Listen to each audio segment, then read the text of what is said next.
The Story of Civilization, Volume 6, The Reformation, by Will Durant, Part 1, continued, Cassette 9, Side 2. The most interesting medical men of the age were the surgeons. They had not yet persuaded the physicians to recognize them as equals. Indeed, the University of Paris would admit no student to its school of medicine in the 14th century, except on his oath never to perform a surgical operation. Even bloodletting, which had already become a panacea, was forbidden to physicians and had to be left to their underlings. Barbers were still used by the people for many operations, but the barber surgeons were now abandoning tonsorial practice and were specializing in surgery. In 1365 there were 40 such barber surgeons in Paris. In England they continued till 1540. An ordinance of 1372 restricted them in France to the treatment of wounds not of a character likely to cause death.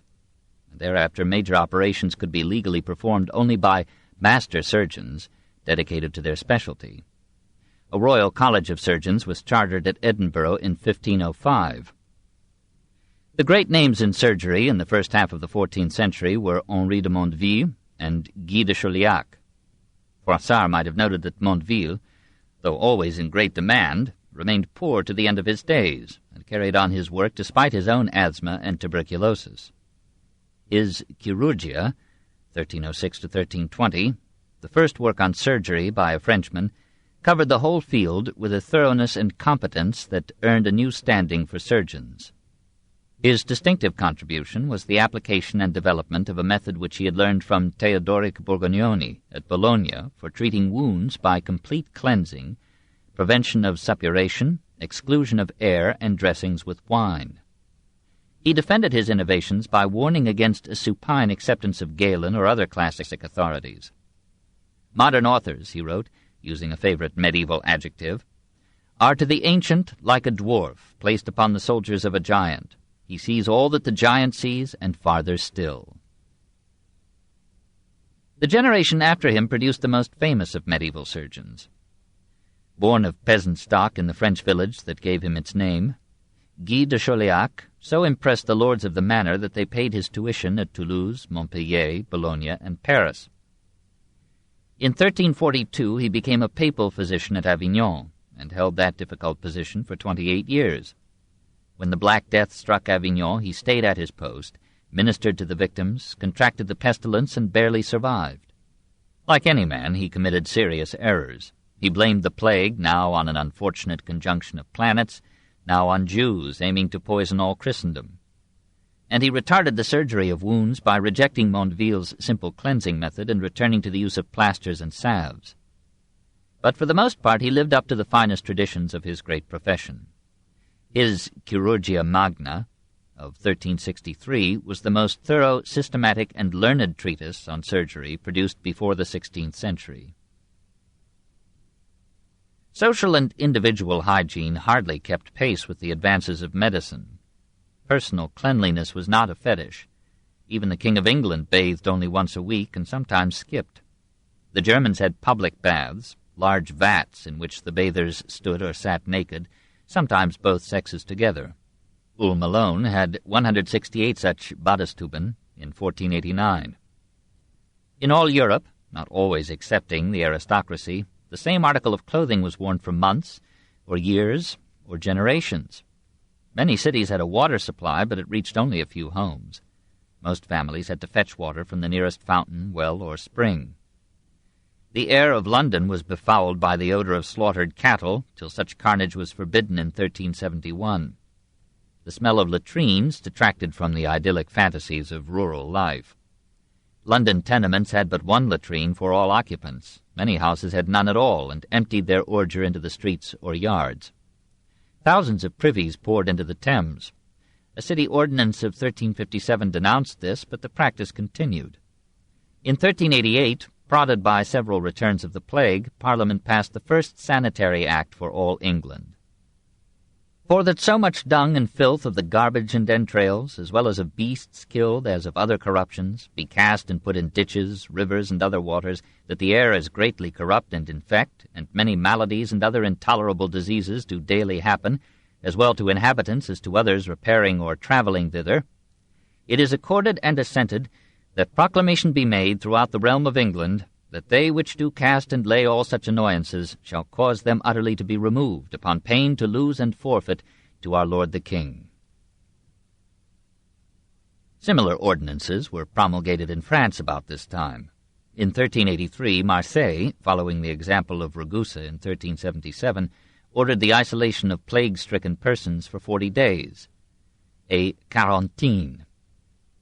Epidemics continued to occur. The sweating sickness in England, 1486 and 1508, diphtheria and smallpox in Germany in 1492, but with diminished virulence and mortality. Though sanitation was lax, hospitals were relatively abundant. In 1500, England had 460, York alone had 16.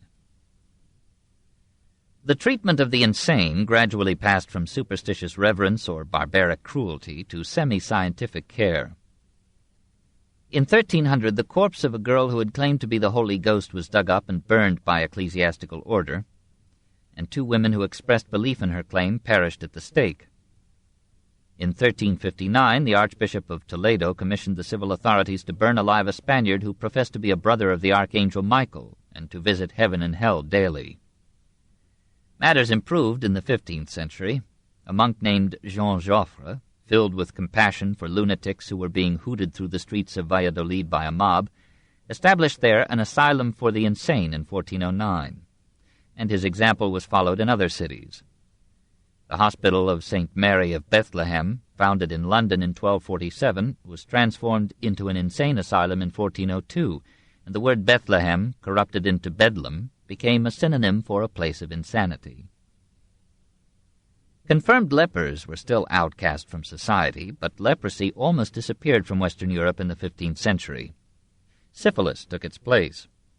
Possibly a development of the gros verole, previously known in France, possibly an importation from America, it appeared definitely in Spain in 1493, in Italy in 1495.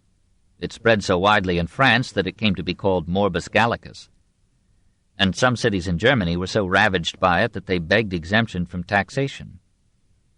As early as the end of the 15th century, we hear of mercury being used in treating it. The progress of medicine ran a brave race, then as now, with the inventiveness of disease. 5. The philosophers. Though the age of the system-makers had passed, philosophy was still vigorous. Indeed, in the 14th century it shook the whole dogmatic structure of Christendom. A change of emphasis ended the sway of the theologians in philosophy. The leading thinkers now took a major interest in science, like Buridan, or in economics, like Ockham, or in church organization, like Nicholas of Cusa, or in politics, like Pierre Dubois and Marsilius of Padua. Intellectually, these men were quite the equal of Albertus Magnus, Thomas Aquinas, Suger de Brabant, Bonaventura, and Duns Scotus. Scholasticism, both as a method of argument and exposition, and as an attempt to show the consistency of reason with faith, continued to dominate the northern universities. Aquinas was canonized in 1323. Thereafter his fellow Dominicans, especially at Louvain and Cologne, felt it a point of honor to maintain his doctrine against all challenges. The Franciscans, as a loyal opposition, preferred to follow Augustine and Duns Scotus.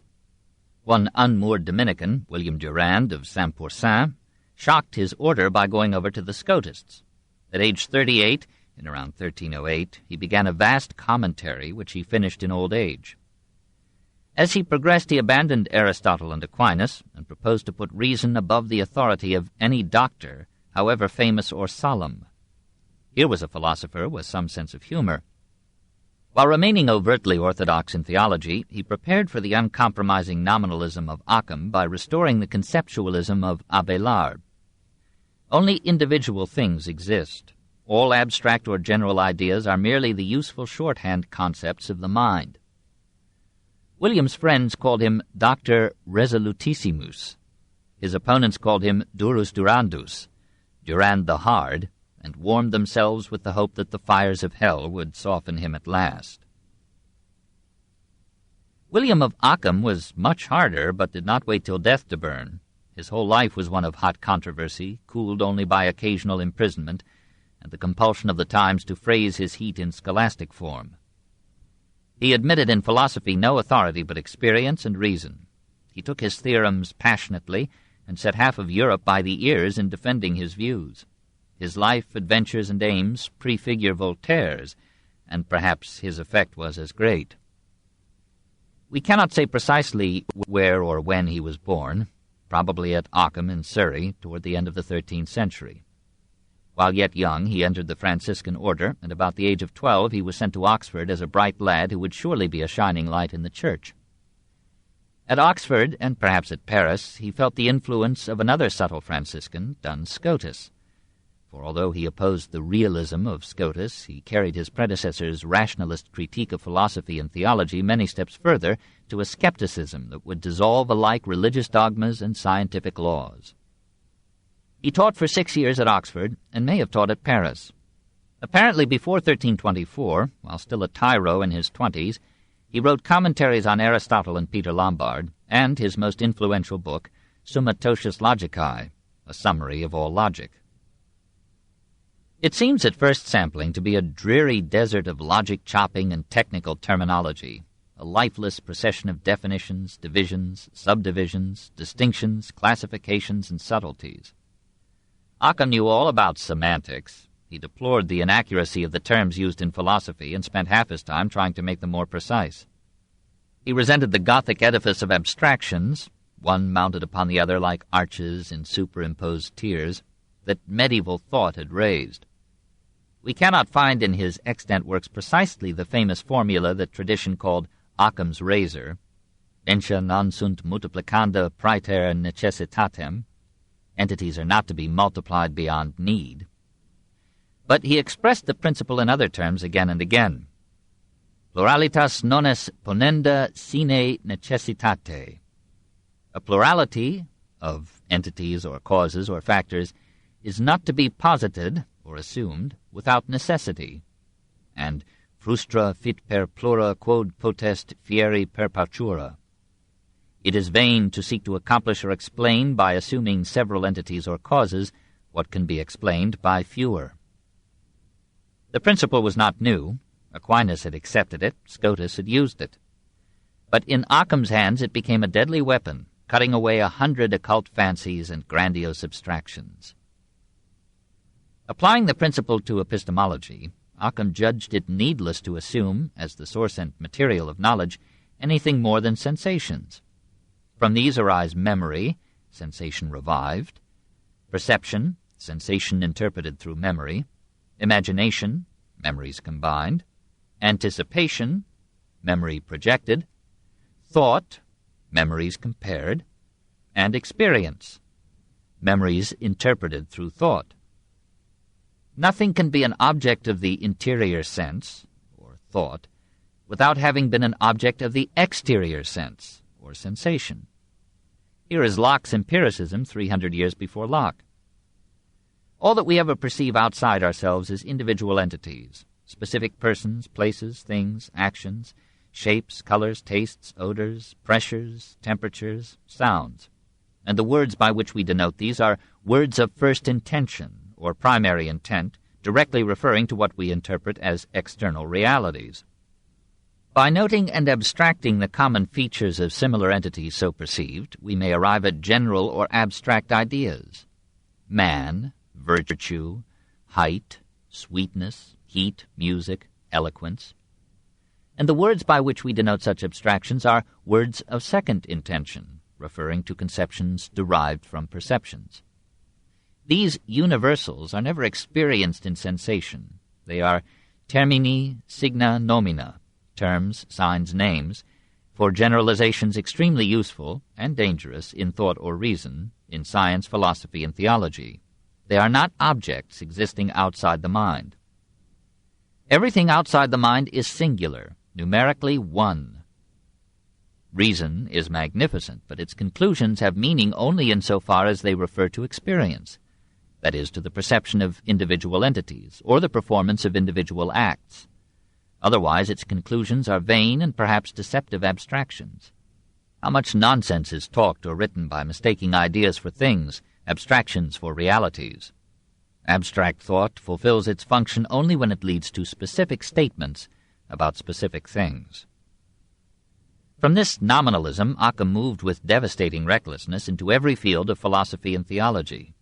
Both metaphysics and science, he announced, are precarious generalizations, since our experience is only of individual entities in a narrowly restricted area and time. It is mere arrogance on our part to assume the universal and eternal validity of the general propositions and natural laws that we derive from this tiny sector of reality. Our knowledge is molded and limited by our means and ways of perceiving things. This is Kant before Kant. It is locked up in the prison of our minds, and it must not pretend to be the objective or ultimate truth about anything. As for the soul, it too is an abstraction. It never appears in our sensations or perceptions, external or internal. All that we perceive is will, the ego asserting itself in every action and thought. Reason itself and all the glory of intellect are tools of the will. The intellect is merely the will thinking, seeking its ends by thought. This is Schopenhauer. God himself seems to fall before this razor philosophy. Ockham, like Kant, found no conclusive force in any of the arguments used to prove the existence of deity. He rejected Aristotle's notion that the chain of motions or causes compels us to assume a prime mover or first cause. An infinite regress of motions or causes is no more inconceivable than the unmoved mover or uncaused cause of Aristotle's theology. Since nothing can be known save through direct perception, we can never have any clear knowledge that God exists. Non potest scire evidenter quod Deus est. That God is omnipotent or infinite, omniscient or benevolent or personal, cannot be shown by reason. Much less can reason prove that there are three persons in one God, or that God became man to atone for Adam and Eve's disobedience, or that the Son of God is present in the consecrated host. Nor is monotheism more rational than polytheism. There may be more worlds than one and more gods to govern them. What then remained of the majestic edifice of Christian faith, its lovely myths and songs and art, its God-given morality, its fortifying hope?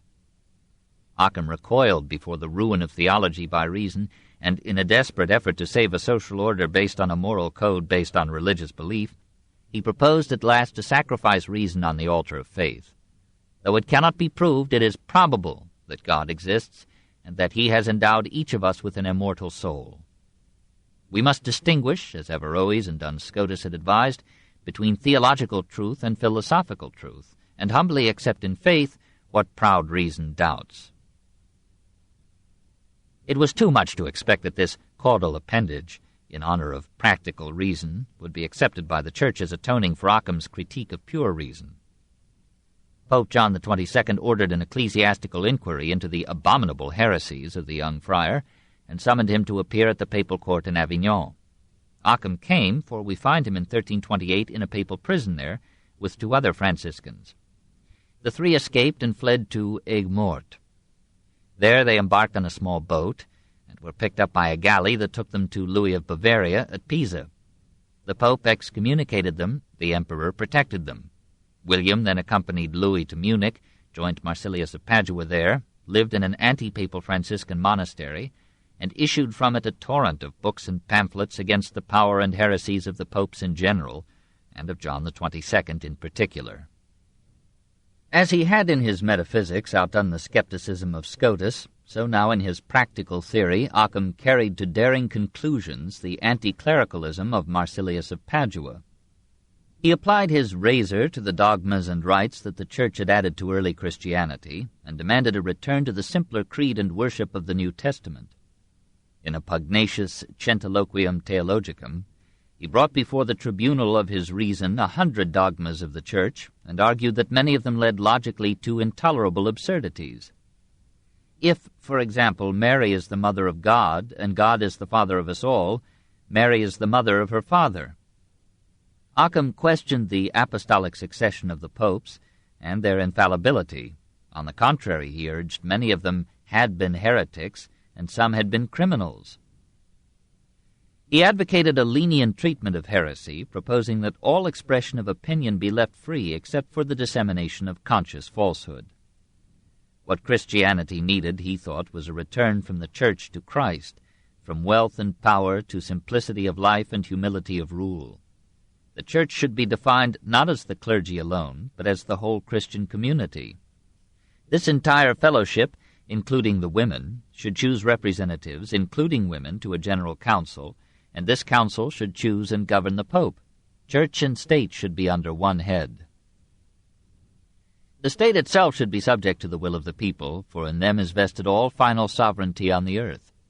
They delegate their right of legislation and administration to a king or emperor, on the understanding that he will enact laws for the welfare of all. If the common good requires it, private property may be abolished. If the ruler commits a great crime or is guilty of negligence so extreme that it threatens the survival of the state, the people may justly depose him. We know little of Ockham's fate. The beer of Munich could not console him for the lost wine of Paris. He compared himself to John the Evangelist on Patmos, but he dared not leave the protective orbit of the emperor. According to a Franciscan chronicler, the rebel in his final years signed a recantation of his heresies. Perhaps the reconciliation of Louis with the Church made this advisable, and William may have come to feel that to question the truth of a religion's dogmas is jejune. He died of the Black Death in 1349 or 1350, still in the prime of life. Long before his death he was recognized as the most forceful thinker of his age, and the universities shook with disputes over his philosophy. Many theologians accepted his view that the basic tenets of the Christian religion could not be proved by reason, and the distinction between philosophical truth and religious truth was as widely spread in the 14th century as is today the tacit truce between scientific inquiry and religious ministrations. At Oxford, a school of Occamists took form, called itself the Via Moderna, as Abelard called his conceptualism 300 years before, and smiled at the metaphysical realism of Scotus and Aquinas. The modernists were especially victorious in the universities of Central Europe. Hus at Prague and Luther at Erfurt were taught nominalism and may have been conditioned by it for their revolt. At Paris, the university authorities forbade in 1339 and 1340 the teaching of Ockham's views, but many of the students and some masters acclaimed him as the standard-bearer of free thought, and more than once the opposed factions, as in our times, fought with words and fists in the cafes or the streets. It was probably in reaction against Ockhamism that Thomas à Kempis condemned philosophy in The Imitation of Christ. Ockham played a part, if only as a voice, in the uprising of the nationalist state against the Universalist Church. His propaganda for ecclesiastical poverty influenced Wycliffe, and his assaults upon the papacy, as well as his constant appeal from the Church to the Bible and early Christianity, prepared for Luther, who ranked Ockham as the chiefest and most ingenious of scholastic doctors. His voluntarism and individualism expressed in advance the heady spirit of the Renaissance. His skepticism passed down to Ramus and Montaigne, perhaps to Erasmus. His subjectivist limitation of knowledge to ideas foreshadowed Berkeley. His attempt to rescue faith through practical reason anticipated Kant. Though philosophically an idealist, his emphasis on sensation as the sole source of knowledge gave him a place in the procession of empirical English philosophy, from Roger and Francis Bacon through Hobbes, Locke, Hume, Mill, and Spencer, to Bertrand Russell. His occasional sallies into physical science, his perception of a law of inertia, his doctrine of action at a distance, stimulated thinkers from Jean Buridan to Isaac Newton. The general effect of his work, like that of Duns Scotus, was to undermine the basic assumption of scholasticism, that medieval Christian dogma could be proved by reason. Scholasticism maintained till the 17th century a pallid post-mortem existence, but it never recovered from these blows. 6. The Reformers. While Ibn Khaldun was founding sociology in Islam, Pierre Dubois, Nicole Orem, Marsilius of Padua, and Nicholas of Cusa were developing kindred studies, less systematically, in Christendom.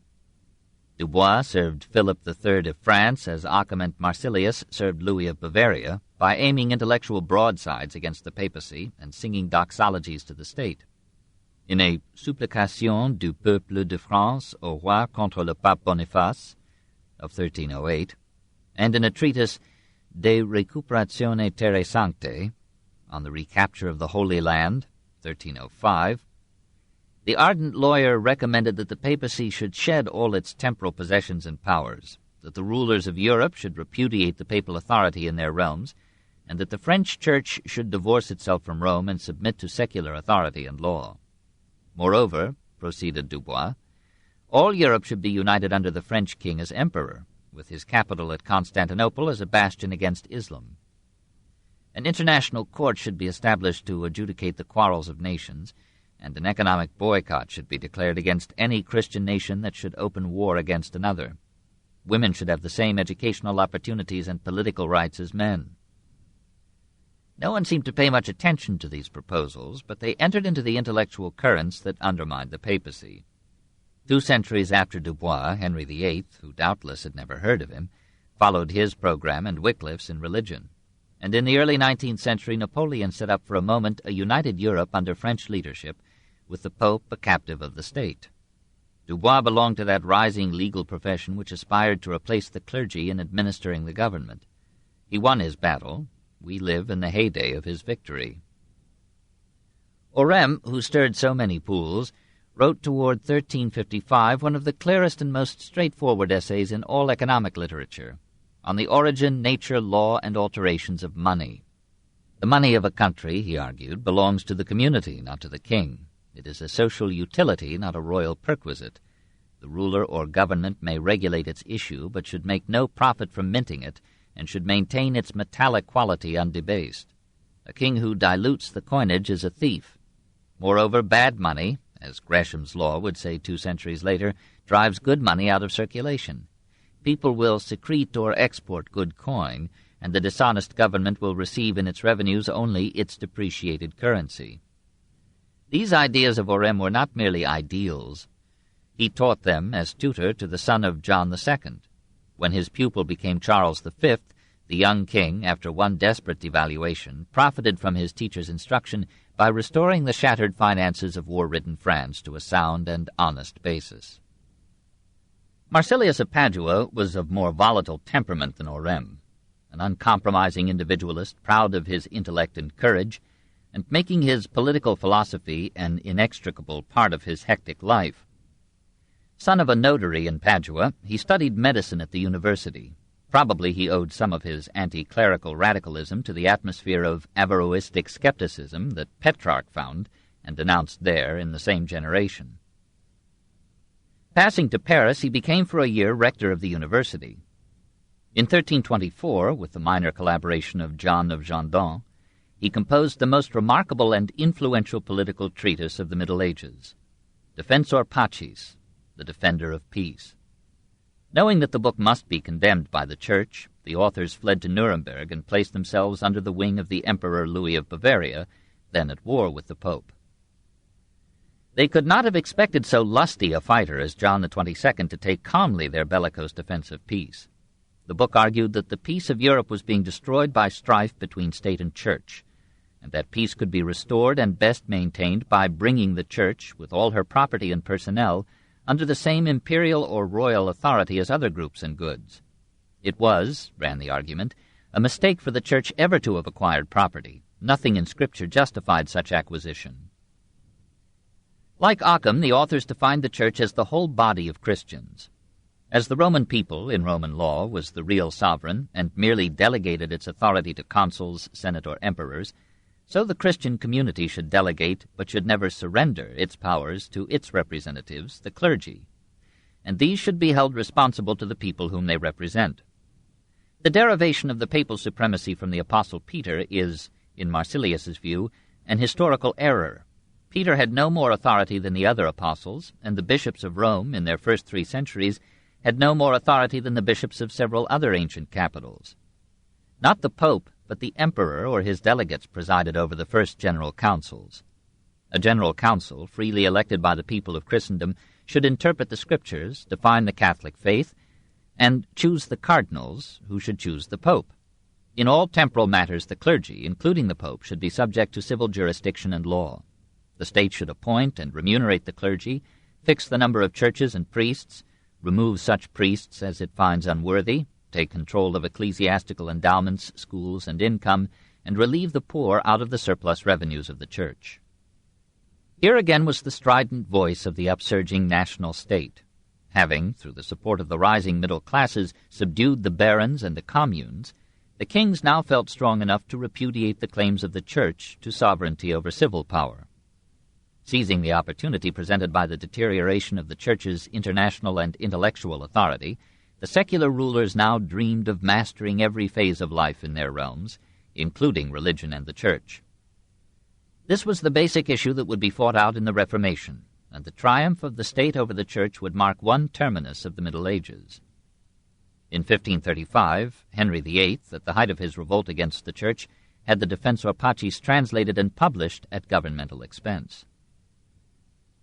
Marsilius, like Ockham and Luther, after proposing to replace the authority of the Church with that of the people, was compelled, both for social order and for his own security, to replace it with the authority of the state. But he did not raise the kings into ogres of omnipotence.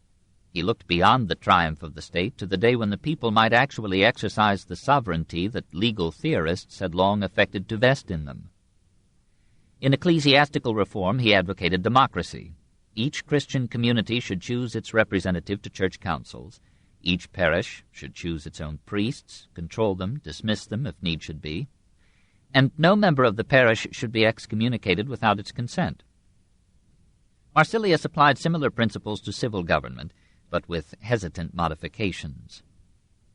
We declare, according to truth and the opinion of Aristotle, that the legislator, the prime and proper effective cause of law, should be the people, the whole body of citizens, or its weightier part, valenturum partem, commanding or deciding by its own will or choice, expressed verbally in a general assembly of the citizens. I say weightier part, taking into consideration both the number of persons and their quality in the community for which the law is enacted. The whole body of citizens, or its weightier part, either makes law directly or commits this duty to some one or a few. But the latter do not and cannot constitute the legislator in the strict sense of the term. They act only in such matters and for such periods as are covered by the authorization from the primary legislator. I call citizen him who participates in the civil community with either deliberative or judicial authority, according to his rank. By this definition, boys, slaves, aliens, and women are distinguished from citizens. Only out of the deliberation and will of the whole multitude is the best law produced. A majority, more readily than any of its parts, can discern the defects in a law proposed for enactment, for an entire body is greater in power and worth than any of its separate parts. This is a remarkable statement for its time, 1324, and the conditions of the age justify its hesitations. Even Marsilius would not advocate equal suffrage for all adults in a Europe where hardly 1 person in 10 could read, communication was difficult, and class divisions were mortized in the cement of time. Indeed, he rejected complete democracy, wherein policy and legislation would be determined by account of noses, egenorum multitudo, a multitude of needy people. And to correct this corruption of a republic, he was willing that individuals should have political power commensurate with their value to the community, though he did not say how or by whom this was to be judged. He left room for monarchy, but added that a ruler who is elected is greatly to be preferred to rulers who are hereditary. The king is to be a delegate and servant of the public, and if he seriously misbehaves, it may rightly depose him. These ideas had a medieval, even an ancient origin. The Roman lawyers and the scholastic philosophers had regularly endowed the people with a theoretical sovereignty. The papacy itself was an elective monarchy.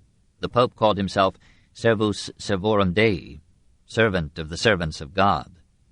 And Thomas Aquinas had agreed with John of Salisbury on the right of the people to overthrow a lawless king. But rarely in Christendom had these ideas been extended to so explicit a formulation of representative government. Here in one man, in the 14th century, were the ideas of both the Protestant Reformation and the French Revolution. Marsilius was too far ahead of his time to be comfortable. He rose rapidly with Louis of Bavaria, and fell rapidly with his fall. When Louis made peace with the popes, he was required to dismiss Marsilius as a heretic. We do not know the sequel. Apparently Marsilius died in 1343, an outcast alike from the church that he had fought and from the state that he had labored to exalt. His temporary success would have been impossible had not the rising legal profession given to the state an authority rivaling that of the church.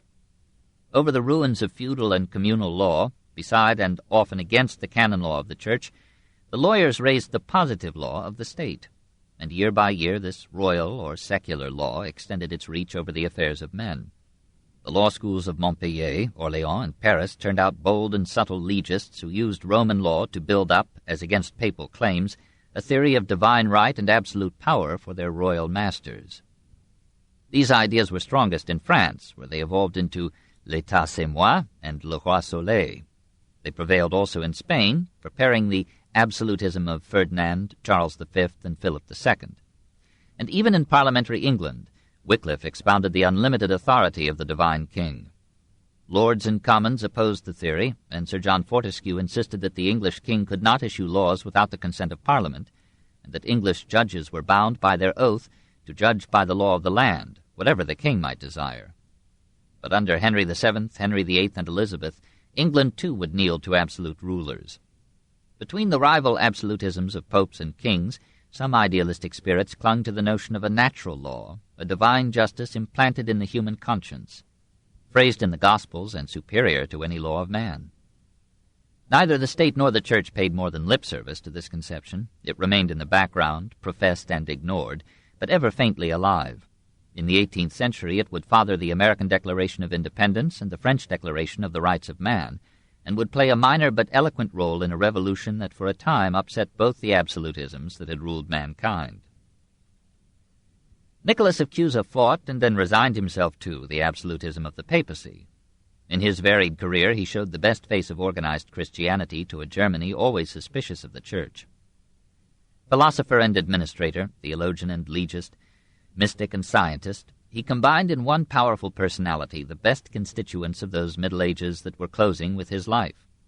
Born at Cusa, near Trier, in 1401, he learned a medley of scholarship and devotion in the school of the Brethren of the Common Life at Deventer. In a year at Heidelberg, he felt the influence of Ockham's nominalism. At Padua, he was touched for a time with the skepticism of Averroes. At Cologne, he absorbed the orthodox tradition of Albertus Magnus and Thomas Aquinas. All the elements were mixed in him that would make him the most complete Christian of his time. He never quite abandoned the mystical mood that had reached him from Meister Eckhart. He wrote a classic of mysticism in De Visione Dei, and in a philosophic defense of such visions, Apologia Docti Ignorantiae, he coined a famous phrase, learned ignorance. He rejected the scholastic rationalism that sought to prove theology by reason. All human knowledge, he felt, is relative and uncertain. Truth is hidden in God. Generally, he rejected astrology, but succumbing to the delusions of his epoch, he indulged in some astrological calculations and reckoned that the end of the world would come in 1734. Amid a life crowded with ecclesiastical activity, he kept abreast of scientific thought. He urged more experiment and more accurate measurements. He suggested timing the fall of different bodies from different heights. He taught that the earth cannot be fixed, but moves like other stars. And every star, however fixed it may seem, moves. No orbit is precisely circular. The earth is not the center of the universe, except insofar as any point may be taken as the center of an infinite universe. These were sometimes judicious borrowings, sometimes brilliant aperçus. In 1433 Nicholas went to Basel to present to the ecclesiastical council there the claims of a friend to the archiepiscopal see of Cologne. His plea failed, but he took the opportunity of presenting to the council, then at odds with the Pope, a work of some moment in the history of philosophy. He called it De Concordantia Catholica, and its general purpose was to find terms of accord between the councils and the popes. In an elaborate analogy with a living organism, he pictured the Church as an organic unity, incapable of successful functioning except through the harmonious cooperation of its parts. Instead of concluding, as the popes might have done, that the parts should be guided by the head, Nicholas argued that only a general council could represent, express, and unify the interdependent elements of the Church. He repeated Aquinas and Marsilius, and almost plagiarized Rousseau and Jefferson in an idealistic passage. Every law depends upon the law of nature, and if it contradicts this, it cannot be a valid law. Since by nature all men are free, then every government exists solely by the agreement and consent of the subjects. The binding power of any law consists in this tacit or explicit agreement and consent. The sovereign people delegates its powers to small groups equipped by education or experience to make or administer laws, but these groups derive their just powers from the consent of the governed. When the Christian community delegates its powers to a general council of the Church, that council, and not the Pope, represents the sovereign authority in religion. Nor can the Pope rest his claim to legislative absolutism on the supposed donation of Constantine, for that donation is a forgery and a myth. A pope has a right to summon a general council, but such a council, if it judges him unfit, may rightly depose him. And the same principles hold for secular princes. An elective monarchy is probably the best government available to mankind in its present depraved condition, but the secular ruler, like the pope, should periodically convene a representative assembly and should submit to its decrees. Nicholas's later life was a model for prelates. Made a cardinal in 1448, he became in person a Catholic Reformation. In a strenuous tour through the Netherlands and Germany, he held provincial synods, revived ecclesiastical discipline, reformed the monasteries and nunneries, attacked priestly concubinage, furthered the education of the clergy, and raised, at least for a time, the level of clerical and popular morality.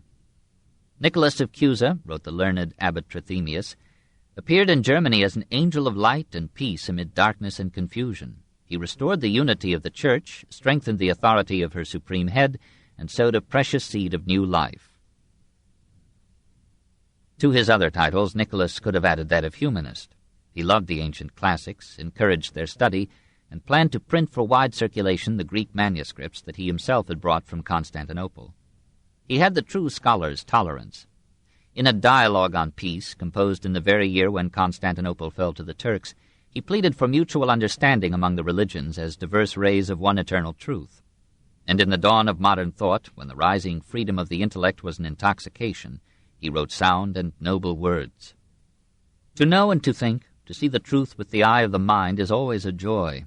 The older a man grows, the greater is the pleasure that this affords him. As love is the life of the heart, so is the endeavor after knowledge and truth, the life of the mind.